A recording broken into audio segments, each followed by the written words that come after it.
Y para el final del programa tenemos dos perlitas para contarte. Una va a adelantar una cosita chiquita, Lucía, ahora. Chiquito, ¿eh? Sí, Rosario, bueno, mañana Pichetto debuta en Sociedad. ¿Y Ajá. qué pasa? Todos esperan algo de él, pero parece que Pichetto no se los va a dar. Después te amplío, te voy a contar de qué se trata, pero bueno, mañana en la cumbre nacional de Juntos por el Cambio, Pichetto debuta en Sociedad. ¿Qué no quiere dar Pichetto? Te enterás al final del programa y además hay otra novedad que puede cambiar el rumbo de las elecciones. ¿Vero? Sí, exactamente, porque en la provincia de Buenos Aires las elecciones se definen por un voto y se está judicializando el tema en la provincia. Te vamos a contar al final del programa, ¿eh? ¿Qué novedad puede haber en las próximas horas que va a cambiar el rumbo de las elecciones nacionales? Atenti, vamos ahora con el doctor Maximiliano Rusconi que nos acompaña. ¿Qué tal? ¿Cómo va? Bien, muy bien. Gracias por venir, ¿eh? No, por favor. Yo, antes de entrar en tema, siempre me pregunto, porque ayer estuvo el doctor Ramos Padilla, el juez, y hablando de esto que pasa con los que no tienen techo, los que viven en la calle, el frío, el hambre, no hay ningún fiscal que actúe de oficio. La justicia no puede hacer nada ante esto. Acá hay tres poderes. El Ejecutivo tiene que hacer políticas públicas, brilla por su ausencia en muchos casos. ¿La justicia puede o no puede hacer algo con eso? No, podría ser, digamos, en vez de autogestionarse anónimos para impulsar, que muchas veces, porque es llamativo, no es casualidad que aparezcan anónimos sumamente oportunos, ¿no? En los despachos de los fiscales federales, de los jueces federales, y siempre orientados políticamente, ¿no? Políticamente para perseguir no al poder de turno, con el cual se generan lazos de complicidad, sino con el poder que ya no está o que puede competir con el poder de turno. En vez de ocuparse y de intervenir de ese modo, podrían ocuparse de los actuales desvíos de recursos. Estoy seguro que el hambre de la gente está vinculada con casos de malversación de caudales públicos o otro tipo de ilícitos que tienen que ver con el no adjudicar los recursos a los lugares de más necesidad. Pero podría actuar un fiscal de oficio, por ejemplo. Absolutamente, están obligados a actuar, no es que podrían actuar. Una vez conocía lo que se llama la noticia la noticia criminis, digamos, que era... Digo porque tenemos muertos por este Pero tema. por Entonces supuesto. pregunto, ¿qué pasa? Nada. Sí, digamos, muertos que están vinculados a un mal uso de los recursos económicos. Entonces, debían hacer eso, pero en vez de eso están jugando a las complicidades políticas, digamos. Ahora, lo que no se dan cuenta es que las decisiones que toman también van a ser evaluadas judicialmente en otro contexto político, en donde haya una gran independencia, ¿no? Para hablar en el Día de la Independencia, la independencia, digo, me pareció buenísima tu introducción, la independencia son varias dimensiones. También, o sea, la independencia política del país externa también tiene que ver con la independencia judicial, con la independencia del uso de los recursos económicos. ¿Pero hoy tenemos etcétera. independencia judicial? No. Bueno, claramente nosotros hemos tenido una reunión con el relator en Lima para Naciones Unidas, en donde abría los ojos así y ya estaba informado y está absolutamente involucrado con el tema y está trabajando en lo que va a ser una presentación a la Argentina sobre este tema, ¿no? ¿Sobre la falta de independencia? Sobre la falta de independencia judicial. Hemos llevado ejemplos muy contundentes. Una reunión en Lima que duró 2 horas con García Sayán, que hay que decirlo, es un funcionario de Naciones Unidas que más allá de la importancia del rol que cumple, que es el relator para todo el mundo de independencia judicial, es un sujeto que en la región latinoamericana, él fue el presidente de la Comisión Andina de Juristas durante muchos años, muchas décadas, es uno de los personajes más importantes que hay en materia jurídica. A ver, doctor Rusconi, ¿cómo sigue el tema del juicio de la obra pública? Porque empezó como una serie, el juicio que íbamos a tener este año. Hasta ahora se han escuchado, por supuesto, los cargos en varias audiencias. Usted se quejaba en algún momento porque no le abrían los micrófonos.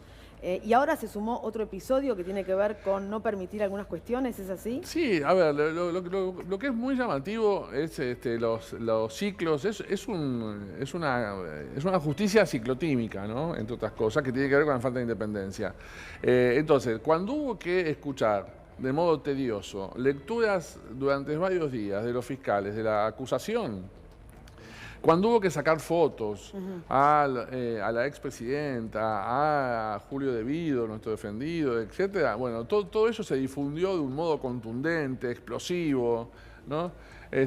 Ahora, cuando quisimos nosotros decir algo, directamente se nos anuló el micrófono. Bueno, cuando llegó el momento formal, que fue el lunes que pasó, de plantear las cuestiones preliminares, que es un momento importante, uno plantea, digamos, las objeciones a la acusación. Nulidades, digamos, que yo en un minuto te las puedo relatar porque es un escándalo lo que es esa acusación. Eso no fue ni siquiera subido al SIG, es decir, al sistema, al Centro de Información Judicial del Poder Judicial que maneja la Corte, y el tribunal, hubo una decisión de no difundir, hay una decisión de no difundir nada de lo que digan las defensas, ¿no? Cuando en verdad hemos planteado cosas sumamente importantes y que hubiera sido buenísimo que la gente los escuchara, ¿no? Y digamos, cosas, pero incluso, a ver, de importancia política. Por ejemplo, yo creo que en este juicio se evalúa una política pública directamente, algo que no puede ser materia judiciable, ¿no? Que es la decisión de invertir mucho dinero en rutas en el sur, ¿no? Sí. Entonces, gran parte del relato de los fiscales es cómo puede ser que se haya invertido, porque esto, según los fiscales, esto es el eje de la corrupción, ¿no? Sobre esta base y sobre la elección de un empresario amigo, se montó todo el sistema de corrupción. Bueno, nosotros demostramos, por ejemplo, con un cálculo muy sencillo, que para decidir si la inversión en obra pública en el sur, en rutas, en la red vial, es incorrecta o no, un buen criterio podría ser calcular de qué extensión hablamos en relación con cuánto del porcentaje de la red vial nacional hay en ese sector. Entonces, por ejemplo, la red vial nacional está dividida en 6 zonas. Una es la zona sur, que representa, hay que decir que Santa Cruz es la segunda provincia más grande del país, después de la provincia de Buenos Aires, que representa el 24% del Ahora, estas cosas territorio. Ustedes ya la vienen diciendo, ¿no es cierto? Ya la vienen explicando todos los abogados. Pero yo quiero, es un segundo nada más. Sí. El sur representa el 24% y tiene de red vial nacional el 4%. Provincia de Buenos Aires, que es otra zona, tiene el 11.6% del territorio y tiene, el 50% de rutas ahí. Entonces, no es solo que estuvieron bien el gobierno anterior en hacer rutas en el sur. Los próximos gobiernos, si no siguen haciendo rutas, directamente es criminal.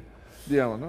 Bueno, el tema, a ver, Néstor, seguramente tenés alguna pregunta para el doctor Rusconi. No, mira, hablábamos hace un momento respecto de Lázaro Báez, tiene además de este juicio otro juicio oral y público en el que comparece junto con Leonardo Fariña, con el Ascar y otros imputados. En el marco de ese juicio habían sido incorporados, acaso tardíamente, al juicio oral y público, 5 acusados de ser cueveros, es decir, de ser quienes tenían las entidades financieras por las cuales se canalizaba el dinero que presuntamente se lavaba en el exterior.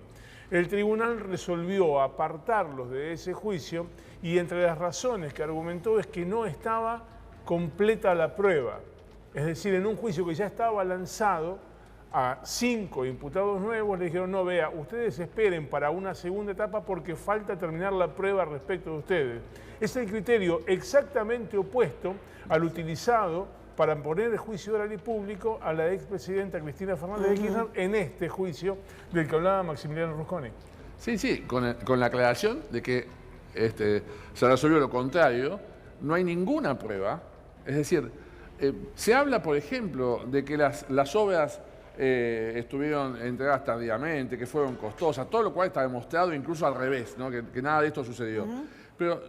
Y no hay ni una sola pericia sobre esto. O sea, nunca, ¿de dónde sacan? Es de una irresponsabilidad este juicio, descomunal.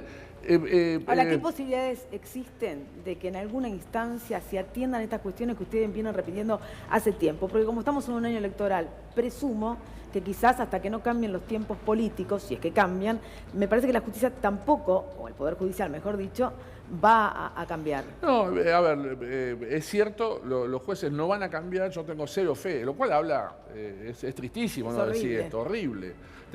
Pero tengo cero fe en que haya justicia sin que los jueces olfateen un cambio político, que para lo cual son muy hábiles. Los jueces federales intuyen lo que va a pasar antes de los encuestadores. Es la mejor encuesta. Es la mejor tiene encuesta. Que saber qué hace un juez, directamente que preguntar, vos ves los fallos judiciales y sabés quién gana, digamos. Te das primero por los fallos judiciales. Con lo cual, Yo creo que sí, la tendencia, o hay riesgo de un cambio político, va a haber chances de una... Si se mantiene este gobierno, la actitud miserable de la justicia federal actual va a seguir, digamos, incluso empeorándose. Me permite que sumemos a otro de nuestros invitados. Ya que estamos hablando del Poder Judicial, de la justicia o injusticia, está el doctor Miguel Fernández Pastor. ¿Cómo le va, doctor? Buenas noches. ¿Qué tal, Rosario? Bien, digo porque el doctor plantea que no tiene fe respecto a que pueda cambiar. Para los jubilados, ¿sí? ¿Usted tiene fe? Yo estaba pensando, ¿no?, que cuando lo oigo al doctor Roscones, a Hermanos, a Veraldi, a Néstor Espósito, que hablan de la justicia federal penal y se espantan, bueno, en la justicia federal de la Seguridad Social pasa exactamente lo mismo. Lo que pasa que está mucho más tapado porque obviamente son mucho más anónimas las personas a las que involucra. Digo, hoy le comentaba a Néstor que se hizo una gran bambolla con el fallo blanco. El fallo blanco no lo cobró nadie todavía y no lo va a cobrar nadie durante los próximos 2 años. Así que se dictan fallos que supuestamente van a beneficiar a un montón de gente, pero en la realidad no le da respuesta a nadie y simplemente genera grandes expectativas. Y no se tratan fallos de enorme envergadura, de enorme importancia, como es el no uso del Fondo de Garantía de Sustentabilidad o como es la movilidad jubilatoria. Eso puede dormir el sueño de los justos durante años. El fallo blanco, recordamos, Rosario, es el fallo que excluyó del pago del impuesto a las ganancias a una categoría de jubilados, que es un fallo de la Corte Suprema que dijo estos jubilados no tienen que pagar el impuesto a las ganancias. Bueno, ahí hay ¿cuántos jubilados que están en esa situación? Siempre es el 2 o el 3%. Siempre la justicia termina resolviendo sobre los casos que el 2 involucran al 2 o al 3%. A los pero tampoco se le da el dinero dinero nada. ese. Tampoco al 2 o al 3% se le da el dinero, digo. No, tampoco. Se dictan fallos de problema. El problema es siempre el mismo. Esto genera una gran expectativa. La gente va en busca de una solución. Digo, por ejemplo, para traer otro ejemplo a la mesa, el tema del plan de inclusión jubilatoria. El plan de inclusión jubilatoria que el gobierno prorrogó diciendo que prorrogaba la moratoria, obviamente generó en muchísimas mujeres la expectativa de obtener el beneficio previsional que hasta ahora se les había negado. Y no lo van a obtener. Y no lo van a obtener porque tiene una trampa, porque la trampa es que no les permite incorporar años hasta después del año 2003. Y tiene que haber trabajado en la economía formal después del año 2003. ¿Sabés cuál fue el balance de jubilaciones del plan de inclusión jubilatoria en el año 2018? Menos 1080. O sea, echa la ley, echa la trampa, más o menos es. Así como decía mi abuela. Exactamente así A ver, incorporo también a Jorge Altamira de Cabito. Buenas noches, gracias por venir. A ver, ¿cómo viven ustedes la justicia, la falta de justicia, la independencia del Poder Judicial? Estamos en el 9 de julio, con todo lo que están diciendo los especialistas. A ver, Señor, por favor. el que quiera. No, a mí me parece, la independencia de los poderes judiciales, el Poder Judicial siempre se manejó de manera táctica, nunca tuvo una gran independencia. Pues sí que nunca fue independiente. Nunca, la justicia nunca es independiente. Lo que me parece una vergüenza siempre que los jubilados terminen pagando impuestos a las ganancias, me parece criminal. Sí, ninguno debiéramos pagar impuestos a las ganancias, ¿no? Porque es un impuesto al trabajo. Los jubilados menos y jugar con la esperanza de los jubilados muchísimo menos. Yo quiero relacionar lo de la muerte de la Rúa con la independencia del Poder Judicial. A ver.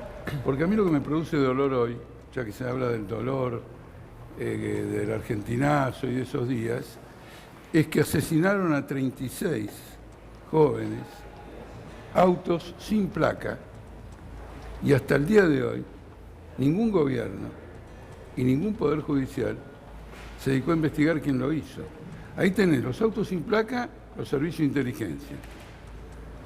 Tenemos, a su vez, el asesinato de jóvenes en una lucha que fue muy popular, porque salían todas las noches con grandes manifestaciones. Y la justicia que no ha hecho absolutamente nada. A ver, Néstor, el doctor de la Rúa fue absuelto por este tema. Fernando de la Rúa ni siquiera llegó a juicio por este juicio. Estuvo imputado en algún momento, el juez Claudio Bonadío tuvo fallos contradictorios, básicamente empujados por la Cámara Federal, que le decía, bueno, procéselo, cuando lo procesaba le decía, no, díctele falta de mérito, y estuvo yendo y viniendo hasta que en el año 2012 fue definitivamente sobreseído. ¿Sabés por qué? ¿Por qué? Porque el Poder Judicial consideró que de la Rúa no había ordenado la represión en la Plaza de Mayo. Es decir, la máxima cabeza del Poder Ejecutivo no había tomado la orden de despejar la Plaza de Mayo después de haber decretado el estado de sitio. ¿Cuál era la idea? El presidente no sabía, desconocía eso. Básicamente. Supongamos, el presidente no sabía. pero el tema son los servicios de inteligencia. Es decir, fue una operación tipo AAA. Fue una operación grupo de tarea. Está filmado. Ahora, si hablamos el Partido Obrero lo filmó. Si hablamos, el Partido Obrero lo filmó. Si hablamos de servicios de inteligencia, con lo que está pasando hoy en el marco de la causa de espionaje ilegal, ¿dónde estamos parados? Sí, bueno, digamos, en el día de hoy lo que están generando son presos políticos, digamos, eso está claro. Hoy digamos, tenemos una realidad, obviamente la situación en ese momento fue diferente, tremendamente trágica y generó muertes que el Poder Judicial no investiga, porque la pregunta es que el sistema judicial hace lo que le conviene a alguien poderoso. ¿A qué sujeto poderoso le conviene que la justicia federal investigue esa muerte? A ninguno. Entonces ese es el problema. Cuando debe reivindicar derechos de vulnerables, ahí es cuando el sistema federal de justicia federal fracasa, sobre todo el federal fracasa. Digamos. Entonces, cuando hay que aplicar políticas de ajuste, y no hay nada mejor que desprestigiar a los políticos que en todo caso tuvieron políticas de mayor inclusión, digamos. Y esto es lo que genera, digamos, en la actualidad presos políticos.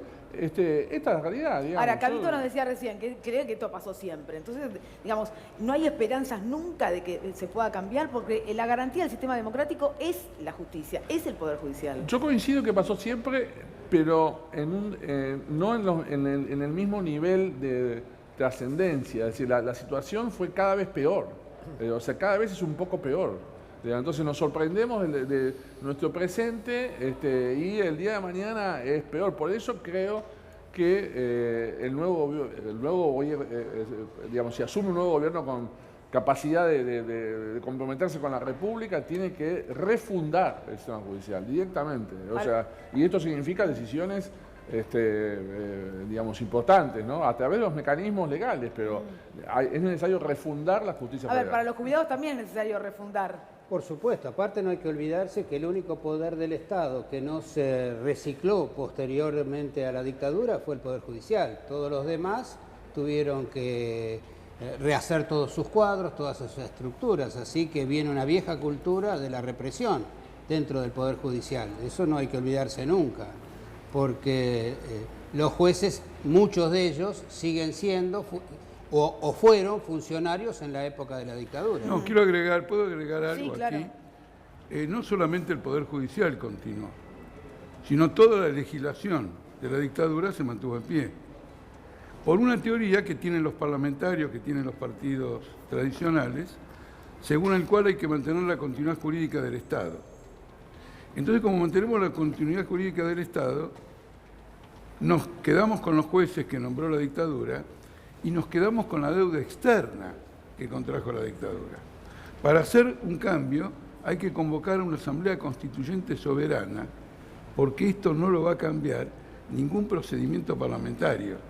Esto lo va a cambiar una rebelión popular que se cristalice en una asamblea constituyente soberana. Bueno, lo que está proponiendo Altamira es una revolución, pero me parece que no va a ser el tiempo. No le adjudiquen a lo que yo digo, no, Rosario, no le adjudiquen a lo que digo más de lo que estoy diciendo.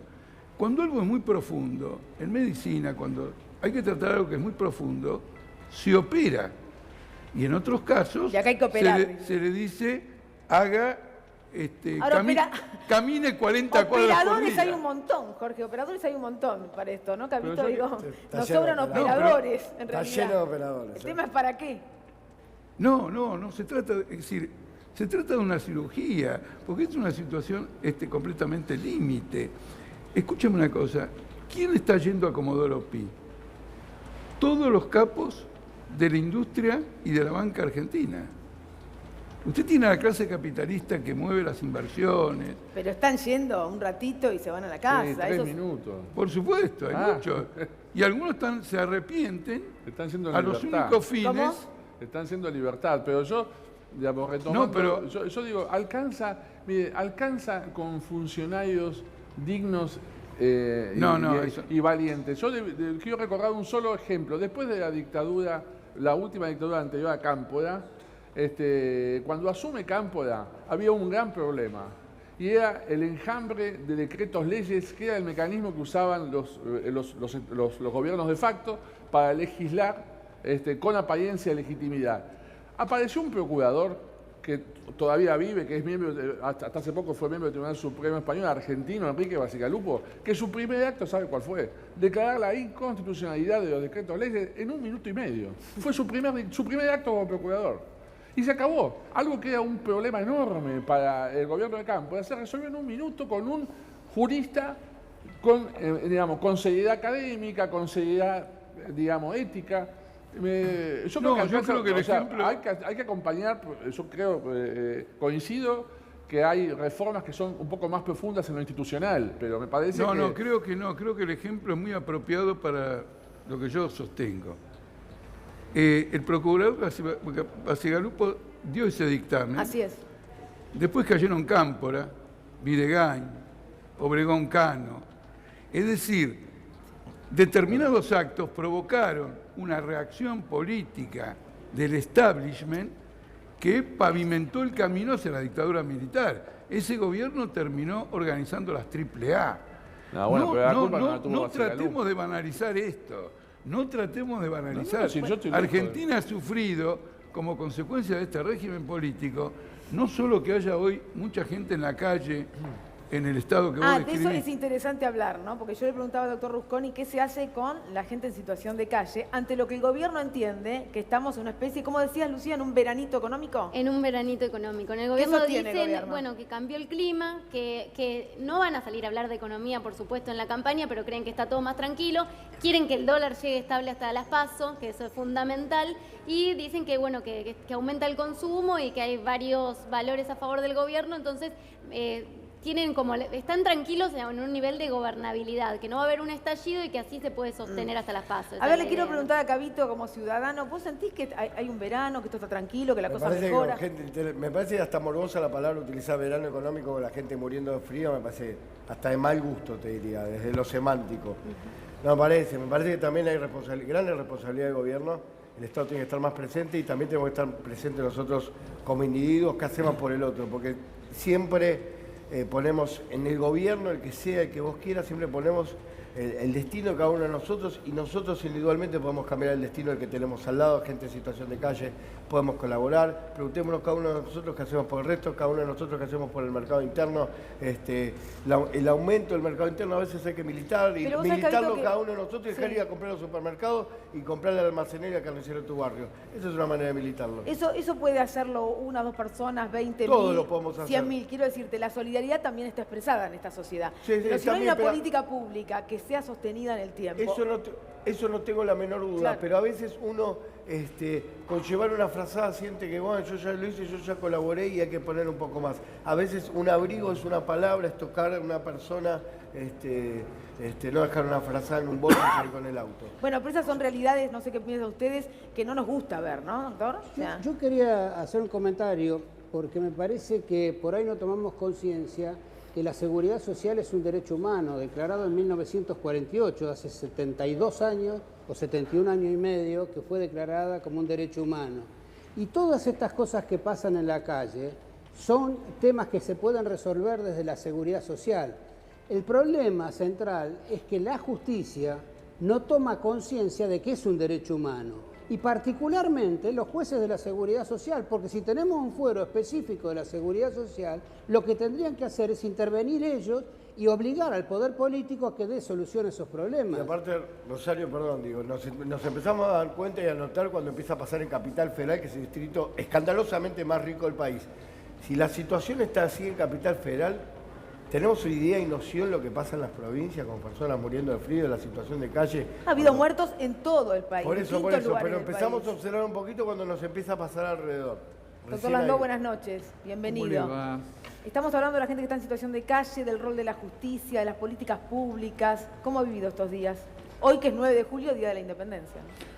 No, esto me produce a mí particularmente, ya desde hace un buen tiempo que uno lo viene viendo en la calle, para mí es una cosa terrible. Yo pensaba, ayer estaba pensando, si esto ocurre en el estado de Alaska, de Estados Unidos, quiere decir que se tiene que morir toda la gente, porque el frío es terrible. Eso no ocurre porque seguramente hay políticas que desarrolla el Estado de contención social para para que eso no ocurra. Y eso evidentemente es el espejo en el que se tiene que mirar el gobierno Acá pareciera que argentino. especulamos bastante, con total mucho frío no va a ser. Entonces pasamos otro invierno, ¿no? Bueno, Da la pero sensación. cuando hace frío, A ver, es Néstor. una cosa espantosa. Hay otra situación en todo esto y les pregunto a todos. ¿No notan que hay un bajísimo umbral de expectativa? Porque pasó que en 2 semanas el dólar se planchó artificialmente, como sea, bajó un poquito la tasa de interés, bajó un poquito el riesgo país y es como que todo se hubiera tranquilizado y esa angustia que genera el incremento del dólar, el riesgo país y esa información permanente es como que hubiera desaparecido. Por eso hablaba Lucía del cambio de clima político. Y esto habla también de un bajísimo umbral de expectativa, de cuando baja el dólar 3, 4 centavos, nos tranquilizamos todos. Pero ¿cómo no va a haber bajo nivel de expectativa si en 3 años y medio los jubilados perdieron el 33% de su haber? Si además de eso le incrementaron las tarifas de 4.000%, no sé, una cifra escandalosa, le incrementaron los medicamentos que los hacen incomprables y pusieron el 40% de la población de la seguridad social debajo de la línea de indigencia. Es que esta lectura es que una persona que tiene una herida sangrante, en lugar de curarla, se pone contento porque le sangra un poco menos. Así es. Más o menos ese es el diagnóstico. Yo diría, el error es establecer que esos datos, el nivel del dólar o el riesgo país, son relevantes para la gente, digamos. ¿Eso a quién le importa, digamos, el riesgo país? Eso no, digamos, y yo creo que le estamos haciendo el juego al gobierno cuando creemos que el problema pasa por esas variables, digamos. Es por eso que el gobierno reacciona desesperadamente cuando se cambia el eje. Entonces, por ejemplo, cuando se difunde la campaña de Juan Carlos en la cancha de River, digamos, dando refugio a los sin techo o a los muertos de frío, salen algunos energúmenos del gobierno a decir que eso es una operación política, digamos. Entonces, fíjense la desesperación. Cuando el gobierno ve que los ejes de discusión no son el dólar o estas variables que les conviene, porque es un gobierno destinado a funcionar en base a esas variables. Bueno, hoy no se permitió instalar una carpa, ¿no?, para darle techo a la gente en el obelisco, porque la imagen en el obelisco era algo que no iba a aguantar el gobierno. No, si el gobierno está más tranquilo por la cotización del dólar, quiere decir que su situación es extremadamente precaria, porque le va a pasar lo mismo que al dólar. Este dólar nos vuelve a de la arruga. ¿Qué quiere decir eso? ¿Que le va a pasar lo mismo que al dólar? El dólar está sobrevaluado. Ahora está tranquilo porque el dólar está tranquilo. Quiero decir, el peso está sobrevaluado, sí, como ocurría con Cavallo, Chacho Álvarez y de la Rúa. Lo mantienen artificialmente de esta manera con el Fondo Monetario Internacional. Así es. El Tesoro argentino está gastando plata en entregarle al Banco Central pero dólares. Jorge, el gobierno cree que con esto llega a octubre y puede ganar. Sí, pero lo que quiere... Solo con mantener el dólar calmo. Claro, pero lo que quiere el gobierno es secundario. Lo que tenemos que ver es que está la calma que antecede a la tempestad, porque este dólar está artificialmente mantenido. Y desde Martínez de Oz, creo que puedo dar ejemplos anteriores a ese, esto es el síntoma luego de una quiebra financiera. Por lo tanto, mañana lo que habría que hacer cuando esta quiebra se produzca es someter al gobierno a un juicio de responsabilidad, porque sabiendo perfectamente que está preparando una tormenta mayor, está gastando todos los recursos. Recién acá, se citó el Fondo de Sustentabilidad del ANSES. Sí. El Fondo de Sustentabilidad del ANSES está comprando títulos de la deuda externa. Mientras los jubilados están como están, está comprando títulos de deuda externa. El ANSES se ha transformado en una caja de los grandes especuladores internacionales.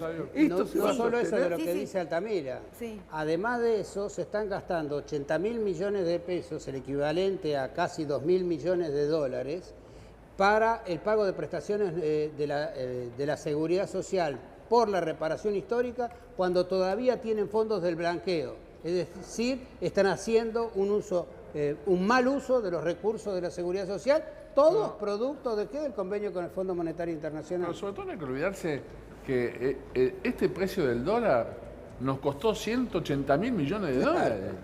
Digamos, o sea, toda la deuda está destinada a sostener el dólar. Cierto establecimiento financiero, digamos. A ver, tengo que hacer la pausa, enseguida volvemos, seguimos con este debate. Le pido a Lucía y a Vero que nos digan una venta, me adelantan algo muy chiquito que vamos a develar en el final del programa.